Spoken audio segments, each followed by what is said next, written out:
धुळे जिल्ह्यातील शिरपूर तालुका पोलिसांनी मोठी आणि धडक कारवाई करत अवैध विदेशी दारू वाहतुकीचा पर्दाफाश केला आहे।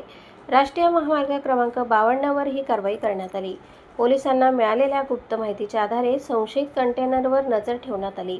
फागणे परिसरातील चेकपोस्टजवळ वाहन अडवून तपासणी करण्यात आली। तपासणी दरम्यान कंटेनरमध्ये मोठ्या प्रमाणात विदेशी मद्यसाठा आढळून आला। राजस्थानकडून धुळ्याकडे हा अवैध माल आणला जात असल्याची माहिती समोर आली आहे। पोलिसांनी वाहन चालकाची चौकशी केली असता समाधानकारक उत्तरे मिळाली नाहीत।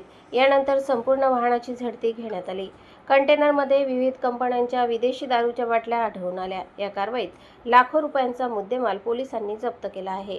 जप्त करण्यात आलेल्या मुद्देमालात दारूच्या पेट्यांसह कंटेनरचाही समावेश आहे। एकूण मुद्देमालाची किंमत सुमारे 44,63,800 रुपये असल्याचे सांगण्यात आले। या प्रकरणी शिरपूर तालुका पोलीस ठाण्यात गुन्हा दाखल करण्यात आला आहे।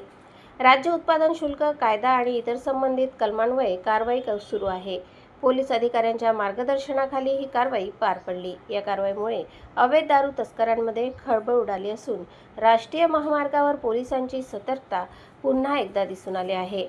अवैध धंद्यांवर अशा प्रकारे कारवाई सुरू राहणार असल्याचा इशाराही पोलिसांनी दिला आहे। शिरपूर तालुका पोलिसांच्या या कारवाईचे सर्व स्तरातून कौतुक होत आहे। प्रतिनिधी साहेबराव पावरासह स्वराज्य न्यूज, शिरपूर।